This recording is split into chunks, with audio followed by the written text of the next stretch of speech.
भारत माता की भारत माता की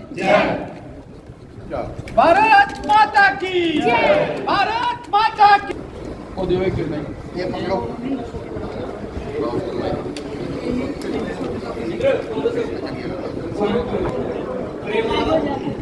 आप बिल्कुल सामने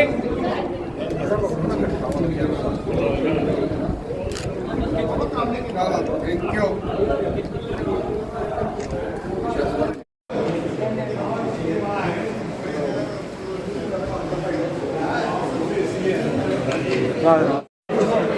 हाँ हाँ जनाब कुछ एक्सपर्ट होगा तो बड़ा नहीं वर्गो देवस्य धीमहि धियो यो न प्रचोदयात्। भारत माता की जय भारत माता की जय। एक पेड़ माँ के नाम बोलो।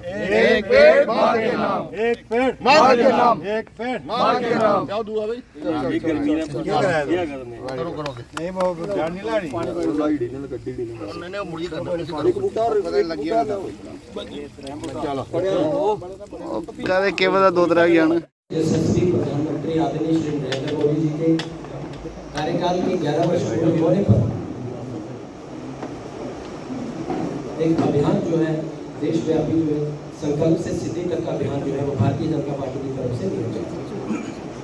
आज इसी संदर्भ में अपने बीच में पूर्व वन मंत्री एवं जसरोटा विधानसभा के विधायक और चीफ व्हिप माननीय श्री राजीव जसरोटिया जी इस प्रेस को संबोधन करेंगे और इनके साथ अपने जिलाध्यक्ष जी भी इस प्रेस के हिस्सा हैं।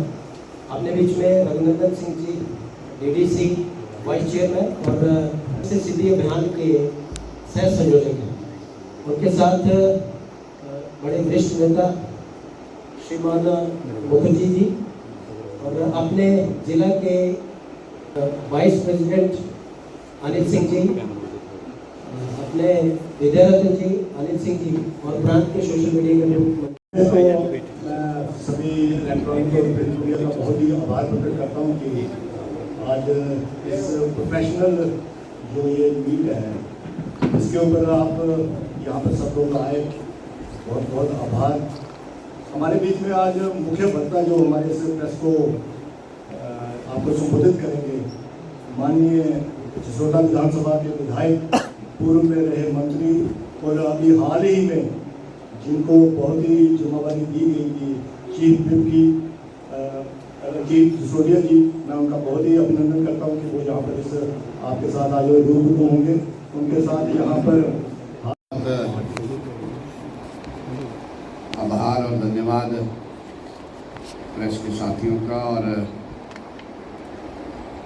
मेरे दाईं तरफ मेरी जिलाध्यक्ष उपदेश बहन उपदेश जी और इस संकल्प से सिद्धि के कार्यक्रम के प्रदेश की तरफ से इंचार्ज इस जिला के वाइस चेयरमैन और मेरे बड़े भाई रघुनंदन जी, सोनू जी, सरपंच साहब सुदर्शन जी, डीडीसी करण जी, यहाँ के महामंत्री सीटू जी, आईटी सेल के मनजीत सिंह जसरोटिया जी, अशोक जसरोटिया जी, तमाम साथी।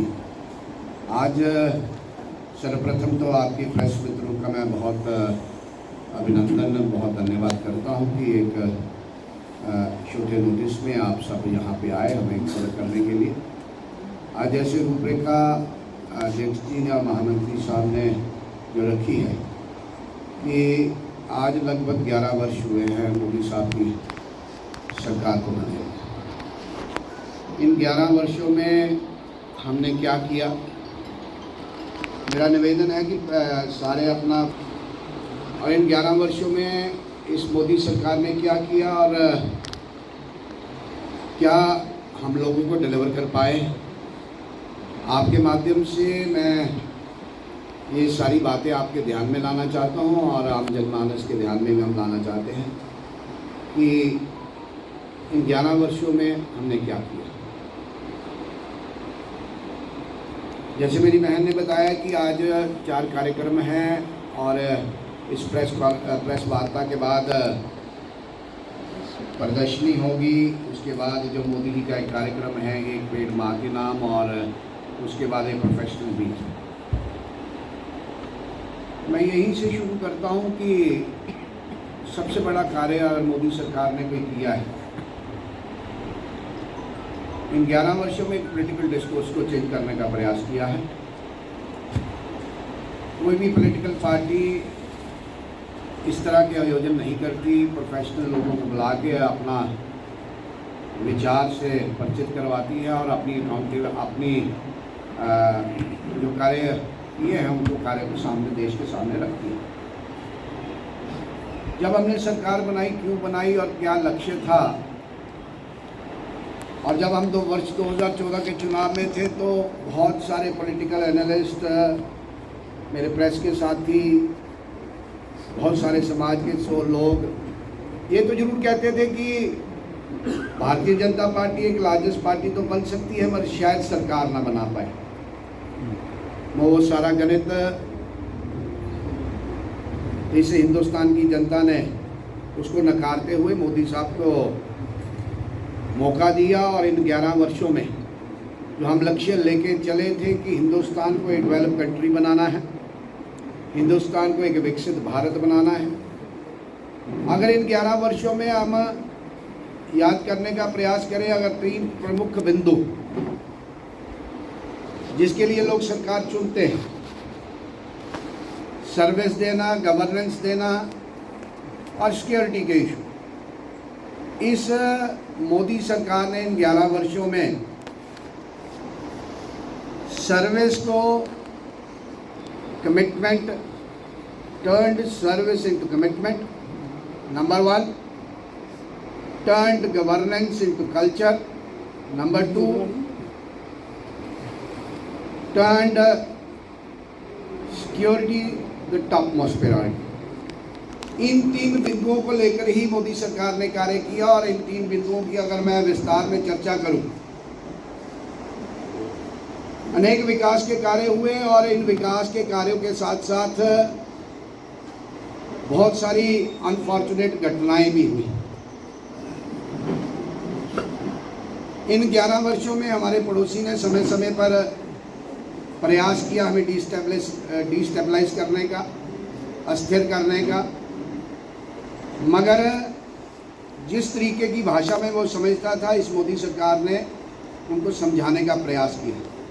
हम सबके सामने उदाहरण के तौर पर जो 22 तारीख पहलगाम हुआ और उस पहलगाम की घटना के अनफॉर्चुनेट इंसिडेंट्स के बाद जिस तैयारी से इस मोदी सरकार ने कार्य किया, टारगेट को सेट किया और टारगेट के मुताबिक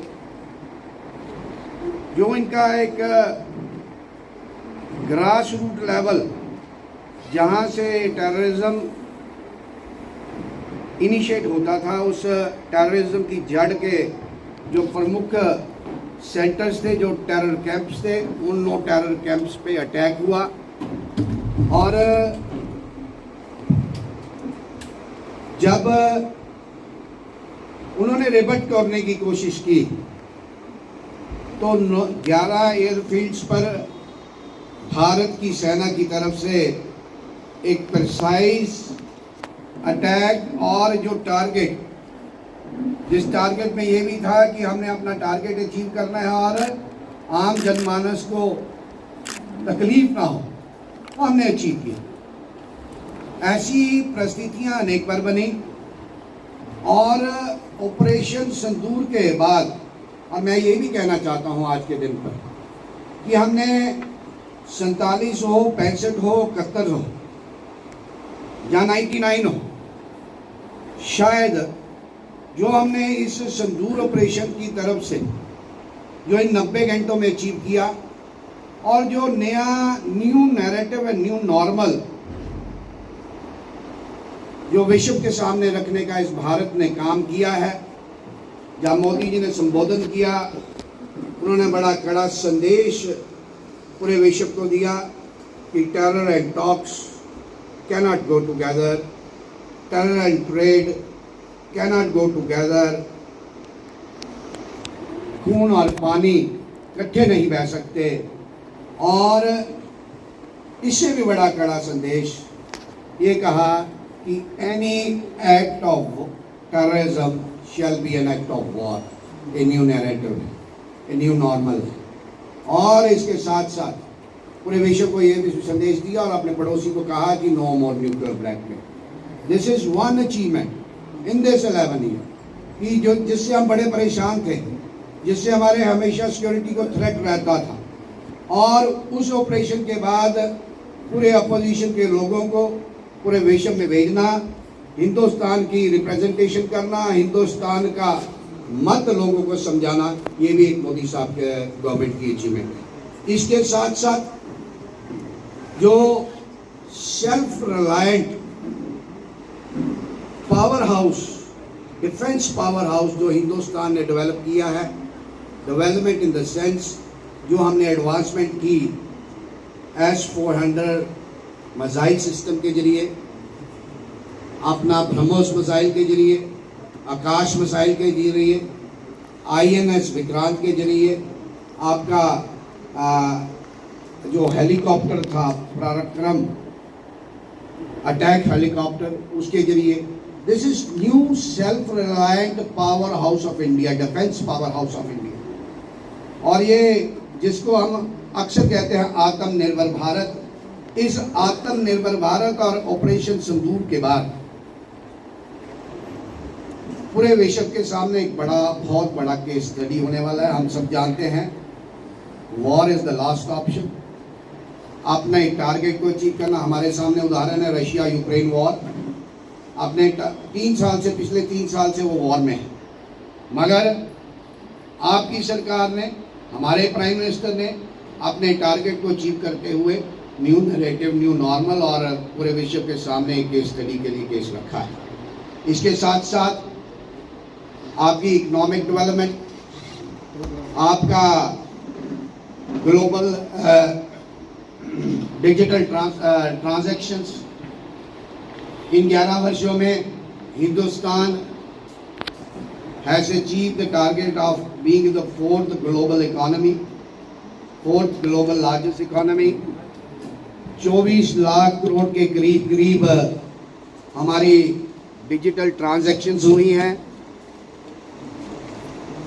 और सिर्फ वर्ष 2024 में आपका मोबाइल यूज़र 1 करोड़ 16 लाख के करीब आपका मोबाइल यूज़र बना है। This comes under digital transformation. Internet penetration expanded to 97 crores। और जब परिस्थितियां बनी, जब कोविड आया, रशिया यूक्रेन वार हुआ, तालिबान ने अफगान को टेक ओवर किया, इन सारी परिस्थितियों में जो इवैक्यूएशन मिशन सक्सेसफुली जो आपकी भारत सरकार ने अचीव हुआ, ये 11 वर्ष में हमने ये भी अचीव किया। इसके साथ साथ साथियों, हमारा डायरेक्ट बेनिफिट ट्रांसफर,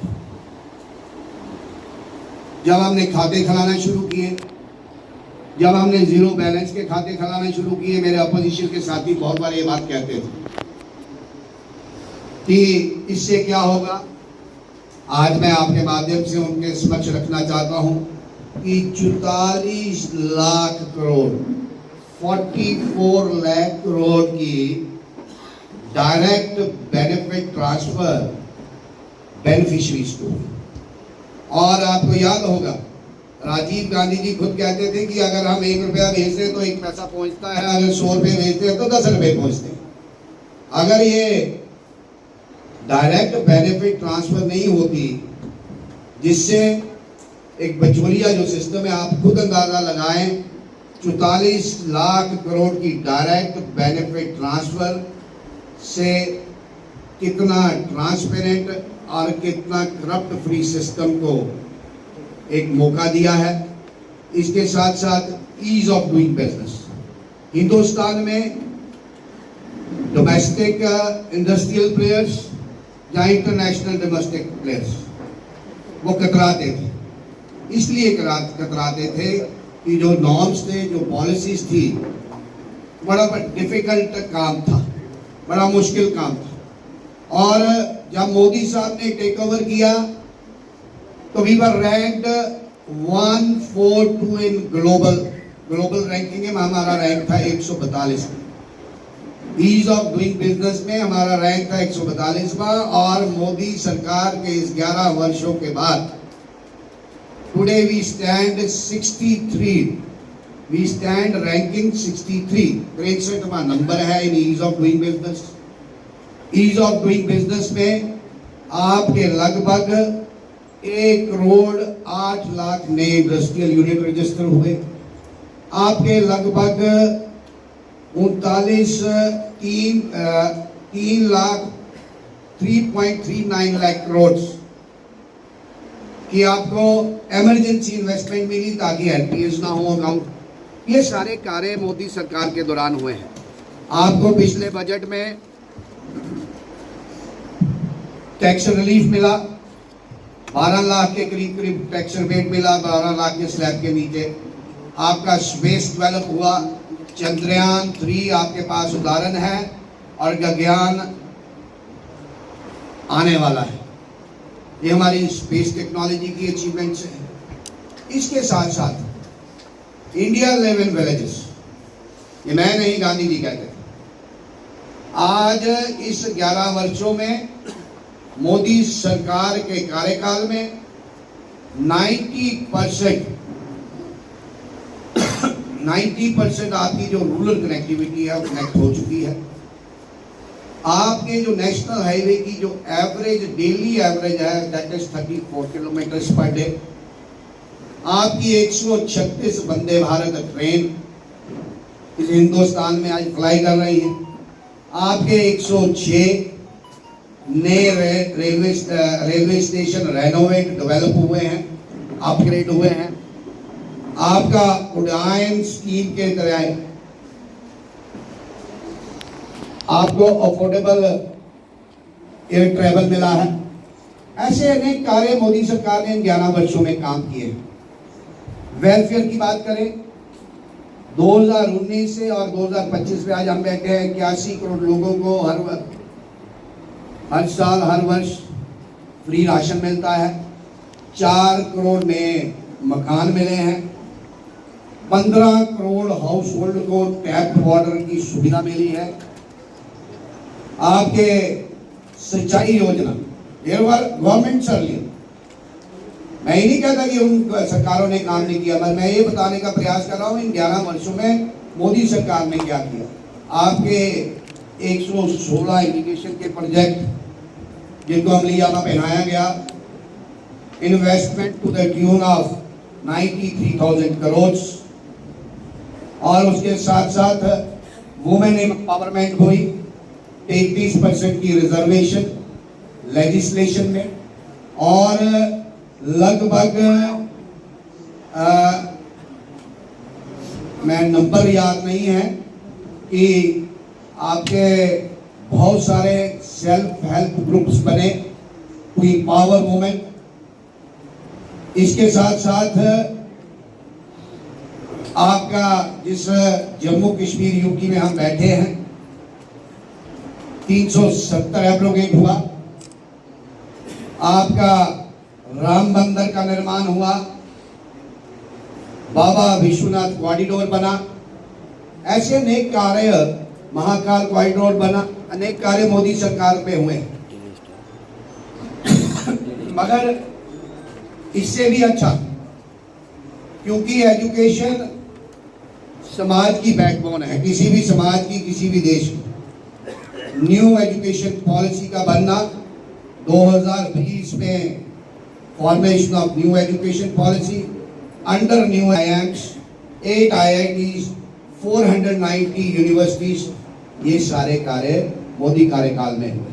स्टार्टअप्स की बात करें, आज हिंदुस्तान ग्लोबली तीसरे नंबर का स्टार्टअप देने वाला देश है।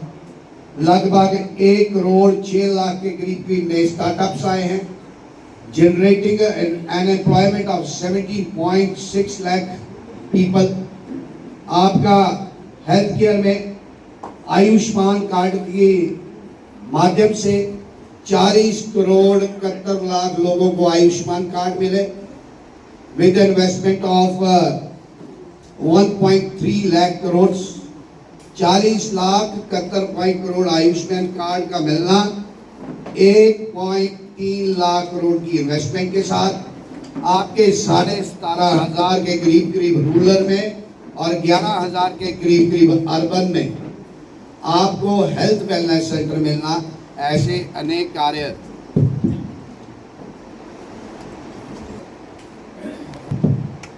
मोदी सरकार के 11 वर्ष कार्यकाल में हमने पूरे किए। आपके माध्यम से बहुत सारी चीजें हैं, बहुत सारे विकास के कार्य हैं जो मोदी साहब ने इन 11 वर्षों में किए। और सबसे बड़ा कार्य, तो कंक्लूड मैं यही कहूँगा कि इस विकास की गाथा के लिखने के साथ साथ जो मान सम्मान, जो हिंदुस्तान का जो ग्लोबल मान सम्मान बढ़ाने का कार्य मोदी साहब ने किया है, और जो जियो पॉलिटिक्स में शिफ्ट परिवर्तन आज पूरे विश्व में देखने को मिल रहा है, ये सारी अचीवमेंट्स मोदी सरकार ने जो एक विकसित भारत का सपना लक्ष्य लेकर जो सरकार बनाई और सरकार को चलाने का प्रयास किया है, इतने हमने कार्य किए हैं। हर वर्ष हम अपनी अचीवमेंट्स समाज के समक्ष रखते हैं, देश के समक्ष रखते हैं। आज इस कठुआ में आपके माध्यम से मैं कठुआ के समाज को जो हमने पिछले 11 वर्षों में किया वो आपके सामने रखा है। अगर आपका